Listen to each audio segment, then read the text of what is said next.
The blind beggar of Baghdad.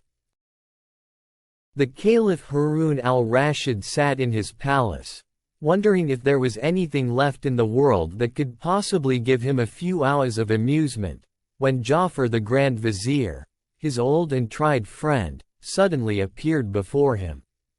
Bowing low, he waited, as was his duty, till his master spoke, but Haroun-al-Raschid merely turned his head and looked at him, and sank back into his former weary posture.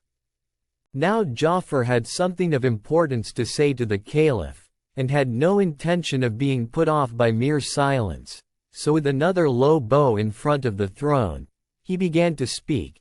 "Commander of the Faithful," said he, "may I remind your Highness of your plan to observe how justice is done and order is kept throughout the city. For this is the day you have set apart to devote to this aim. Perhaps in fulfilling this duty, you may find some distraction from the melancholy to which, as I see to my sorry, you are prey." "You are right," returned the Caliph, "I had forgotten all about it. Go and change your coat, and I will change mine." A few moments later they both re-entered the hall, disguised as foreign merchants, and passed through a secret door, out into the open country. Here they turned towards the Euphrates, and crossing the river in a small boat, walked through that part of the town which lay along the further bank, without seeing anything to call for their interference. Much pleased with the peace and order of the city, the Caliph and his vizier made their way to a bridge, which led straight back to the palace, and had already crossed it, when they were stopped by an old and blind man, who begged for alms. The Caliph gave him a piece of money, and was passing on, but the blind man seized his hand, and held him fast. "Charitable person," he said, "whoever you may be, grant me yet another prayer. Strike me, I beg you, one blow. I have deserved it richly, and even a more severe penalty."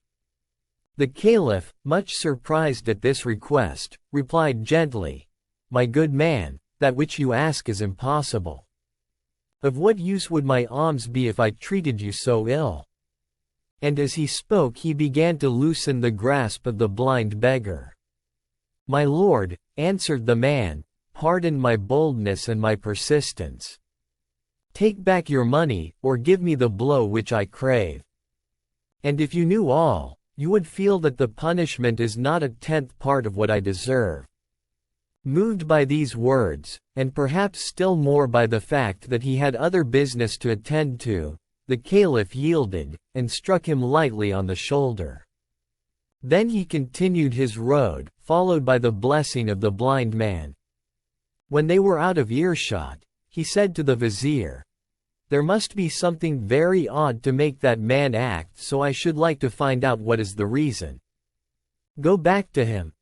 Tell him who I am, and order him to come without fail to the palace tomorrow, after the hour of evening prayer." The next day, after evening prayer, the Caliph entered the hall, and was followed by the vizier, bringing with him the two men of whom we have spoken, and a third, with whom we have nothing to do. They all bowed themselves low before the throne, and then the Caliph bade them to rise, and ask the blind man his name. "Baba Abdallah, your Highness," said he. "Baba Abdallah," returned the Caliph, "your way of asking alms yesterday seemed to me so strange, that I almost commanded you then and there to cease from causing such a public scandal. But I have sent for you to inquire what was your motive in making such a curious vow. When I know the reason, I shall be able to judge whether you can be permitted to continue to practice it, for I cannot help thinking that it sets a very bad example to others. Tell me therefore the whole truth, and conceal nothing. I was born, Commander of the Faithful, in Baghdad, and was left an orphan while I was yet a very young man, for my parents died within a few days of each other. I had inherited from them a small fortune, which I worked hard night and day to increase, till at last I found myself the owner of 80 camels. These I hired out to traveling merchants, whom I frequently accompanied on their various journeys, and always returned with large profits. One day I was coming back from Balsora, where I had taken a supply of goods, intended for India, and halted at noon in a lonely place, which promised rich pasture for my camels. I was resting in the shade under a tree, when a dervish, going on foot towards Balsora, sat down beside me, and I inquired whence he had come and to what place he was going. We soon made friends, and after we had asked each other the usual questions, we produced the food we had with us, and satisfied our hunger. While we were eating, the dervish happened to mention that in a spot only a little way off from where we were sitting, there was hidden a treasure so great that if my 80 camels were loaded till they could carry no more, the hiding place would seem as full as if it had never been touched. At this news I became almost beside myself with joy and greed, and I flung my arms round the neck of the dervish, exclaiming, "Good dervish, I see plainly that the riches of this world are nothing to you. Therefore of what use is the knowledge of this treasure to you? Alone and on foot, you could carry away a mere handful. But tell me where it is, and I will load my 80 camels with it, and give you one of them as a token of my gratitude." The dervish saw quite well what was passing in my mind, but he did not show what he thought of my proposal. "My brother," he answered quietly, "you know as well as I do, that you are behaving unjustly. Before I reveal to you the secret of the treasure, you must swear that, after we have loaded the camels with as much as they can carry, you will give half to me, and let us go our own ways. I think you will see that this is fair, for if you present me with 40 camels, I on my side will give you the means of buying 1,000 more." I could not of course deny that what the dervish said was perfectly reasonable, but, in spite of that, the thought that the dervish would be as rich as I, was unbearable to me. Still there was no use in discussing the matter, and I had to accept his conditions or bewail to the end of my life the loss of immense wealth. So I collected my camels and we set out together under the guidance of the dervish. After walking some time, we reached what looked like a valley, but with such a narrow entrance that my camels could only pass one by one. The little valley, or open space, was shut up by 2 mountains, whose sides were formed of straight cliffs, which no human being could climb. When we were exactly between these mountains the dervish stopped. "Make your camels lie down in this open space," he said, "so that we can easily load them. Then we will go to the treasure." I did what I was bid, and rejoined the dervish, whom I found trying to kindle a fire out of some dry wood. As soon as it was alight, he threw on it a handful of perfumes, and said a few words that I did not understand, and immediately a thick column of smoke rose high into the air. He separated the smoke into 2 columns, and then I saw a rock, which stood like a pillar between the 2 mountains, slowly open, and a splendid palace appear within. But, Commander of the Faithful, the love of gold had taken such possession of my heart, that I could not even stop to examine the riches, but fell upon the first pile of gold within my reach and began to heap it into a sack that I had brought with me. The dervish likewise set to work, but I soon noticed that he confined himself to collecting precious stones, and I felt I should be wise to follow his example. At length the camels were loaded with as much as they could carry, and nothing remained but to seal up the treasure, and go our ways. Before this was done, however, the dervish went up to a great golden vase, beautifully chased, and took from it a small wooden box, which he hid in the bosom of his dress, merely saying that it contained a special kind of ointment. Then he once more lit the fire, threw on the perfume, and murmured the unknown spell, and the rock closed. The next thing was to divide the camels, and to load them with the treasure. The demon of envy filled my soul. What does a dervish want with riches like that? I said to myself. He alone has the secret of the treasure, and can always get as much as he wants. My brother, I exclaimed, as soon as I could speak, almost at the moment of our leave-taking, a reflection occurred to me, which is perhaps new to you.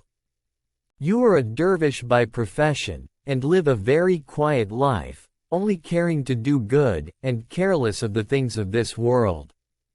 You do not realize the burden that you lay upon yourself, when you gather into your hands such great wealth, besides the fact that no one, who is not accustomed to camels from his birth, can ever manage the stubborn beasts. If you are wise, you will not encumber yourself with more than 30, and you will find those trouble enough. You are right, replied the dervish, who understood me quite well. I confess I had not thought about it. Choose any 10 you like, and drive them before you. I selected 10 of the best camels. I had got what I wanted, but I had found the dervish so easy to deal with, that I rather regretted I had not asked for 10 more. I looked back. He had only gone a few paces, and I called after him. My brother, I said, I am unwilling to part from you without pointing out what I think you scarcely grasp, that large experience of camel driving is necessary to anybody who intends to keep together a troop of 30. In your own interest, I feel sure you would be much happier if you entrusted 10 more of them to me, for with my practice it is all one to me if I take 2 or 100. As before, the dervish made no difficulties, and I drove off my 10 camels in triumph, only leaving him with 20 for his share. I had now 60, and anyone might have imagined that I should be content. But, Commander of the Faithful, there is a proverb that says, the more one has, the more one wants. So it was with me. I could not rest as long as one solitary camel remained to the dervish, and returning to him I redoubled my prayers and embraces, and promises of eternal gratitude, till the last 20 were in my hands. Make good use of them, my brother, said the holy man. Remember, riches sometimes have wings if we keep them for ourselves, and the poor are at our gates expressly that we may help them. My eyes were so blinded by gold, that I paid no heed to his wise counsel, and only looked about for something else to grasp. Suddenly I remembered the little box of ointment that the dervish had hidden, and which most likely contained a treasure more precious than all the rest. Giving him one last embrace, I observed accidentally, "What are you going to do with that little box of ointment? It seems hardly worth taking with you. You might as well let me have it." And really, a dervish who has given up the world has no need of ointment. Oh, if he had only refused my request! But then, supposing he had, I should have got possession of it by force, so great was the madness that had laid hold upon me.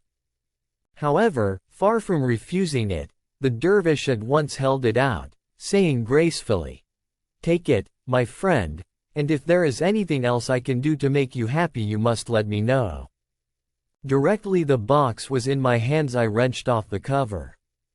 "As you are so kind," I said, "tell me, I pray you, what are the virtues of this ointment?" "They are most curious and interesting," replied the dervish. "If you apply a little of it to your left eye you will behold in an instant all the treasures hidden in the bowels of the earth. But beware lest you touch your right eye with it, or your sight will be destroyed forever."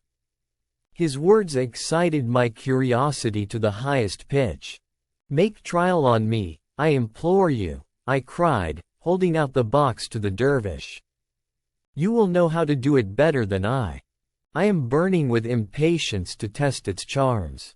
The dervish took the box I had extended to him, and, bidding me shut my left eye, touched it gently with the ointment. When I opened it again I saw spread out, as it were before me, treasures of every kind and without number. But as all this time I had been obliged to keep my right eye closed, which was very fatiguing, I begged the dervish to apply the ointment to that eye also. "If you insist upon it I will do it," answered the dervish, but you must remember what I told you just now, that if it touches your right eye you will become blind on the spot."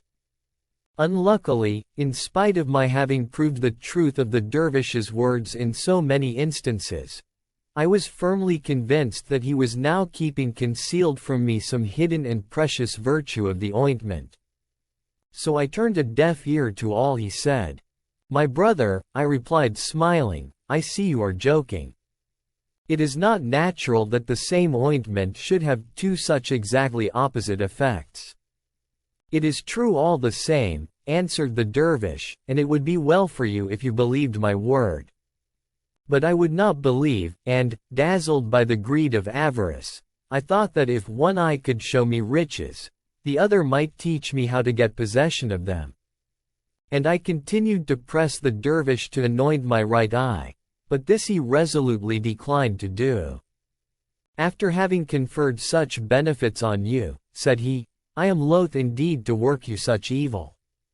Think what it is to be blind, and do not force me to do what you will repent as long as you live." It was of no use. "My brother," I said firmly, "pray say no more, but do what I ask. You have most generously responded to my wishes up to this time. Do not spoil my recollection of you for a thing of such little consequence. Let what will happen I take it on my own head, and will never reproach you. Since you are determined upon it," he answered with a sigh, "there is no use talking," and taking the ointment he laid some on my right eye, which was tight shut. When I tried to open it, heavy clouds of darkness floated before me. I was as blind as you see me now. Miserable dervish! I shrieked, so it is true after all. Into what a bottomless pit has my lust after gold plunged me! Ah, now that my eyes are closed they are really opened. I know that all my sufferings are caused by myself alone. But, good brother, you, who are so kind and charitable, and know the secrets of such vast learning, have you nothing that will give me back my sight?" "Unhappy man," replied the dervish, "it is not my fault that this has befallen you, but it is a just punishment. The blindness of your heart has wrought the blindness of your body. Yes, I have secrets, that you have seen in the short time that we have known each other. But I have none that will give you back your sight. You have proved yourself unworthy of the riches that were given you. Now they have passed into my hands, whence they will flow into the hands of others less greedy and ungrateful than you." The dervish said no more and left me, speechless with shame and confusion, and so wretched that I stood rooted to the spot, while he collected the 80 camels and proceeded on his way to Balsora. I should soon have been dead of hunger and misery if some merchants had not come along the track the following day and kindly brought me back to Baghdad. From a rich man I had in one moment become a beggar. This, Commander of the Faithful, is my story. When the blind man had ended, the Caliph addressed him, "Baba Abdallah, truly your sin is great, but you have suffered enough. Henceforth repent in private, for I will see that enough money is given you day by day for all your wants." At these words Baba Abdallah flung himself at the Caliph's feet, and prayed that honor and happiness might be his portion forever.